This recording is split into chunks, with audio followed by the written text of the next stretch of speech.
ठाकुर जी खूब गोपियां शिकायत करने आती, डराया करते। लेकिन एक दिन ठाकुर जी गोपी के हाथ में आ गए, चोरी कर रहे थे, माखन चुरा रहे थे, खा रहे थे कि एक गोपी आई, कान पकड़ लिया।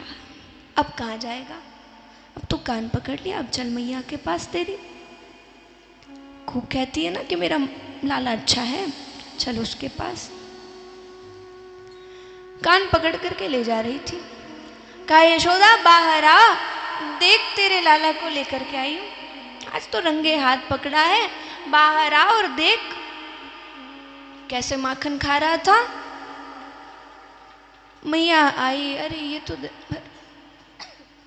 दिन भर मेरे लाला के पीछे पड़ी रहती है, जब देखो तब उसकी शिकायतें लेकर के आती रहती है। मैया कहते कहती आ रही थी, आकर के कहती हे भगवान। गोपी कहती क्या हुआ, चौंक गई, मैंने तो कहा था तेरा लाला चोरी करता है, अब क्यों घबरा रही है। कहा मैं तो इसीलिए घबरा रही हूं कि तुम बस मेरे लाला के पीछे पड़ी रहती हो और कोई काम नहीं है तुम्हें। अरे उसकी गलतियां ढूंढने में इतनी पागल हो गई कि आज अपने ससुर का ही कान पकड़ के ले आई। देखा तो सच में ससुर का कान पकड़ के लेके आई थी। घबरा गई, माफ करो आप कैसे आए।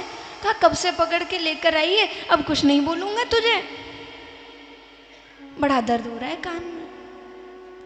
वो भी इतनी जोर से पकड़ करके लेके आई थी, पकड़ के और घुमा लग दिया कान। ससुर कहने लगा अब नहीं कहूंगा कुछ। यहाँ घबरा रही है, क्या हो गया। कहाँ है कृष्ण। उधर वो ठाकुर जी आए पीछे से, मैया क्या हुआ। कहा देख लाला ये तेरे पीछे पड़ी हुई थी, आज ससुर का कान पकड़ के आ गई।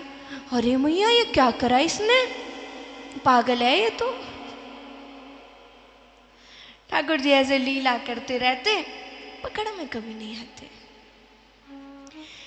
एक बार तो ठाकुर जी ऊपर ऐसे दही निकाल रहे थे, मटकी पकड़ी हुई थी कि एक गोपी आ गई और नीचे के सब ग्वाले हट गए, ये ऊपर ऐसे ही मटकी पे लटके रह गए। गोपी कहती अब क्या करेगा, अब तो नीचे आना ही पड़ेगा, अब कहाँ जाएगा। यहां उन्होंने कहा इधर आ, पकड़ ले। अब गोपी ने आकर के ठाकुर जी के पैर पकड़ लिए, कहा अब तो पकड़ लिया, अब कैसे जाएगा। इधर भगवान ने सब मुंह में दही भर लिया, वो क्योंकि मटकी दही की थी, मीठा दही था उसमें, सब मुंह में डाल लिया।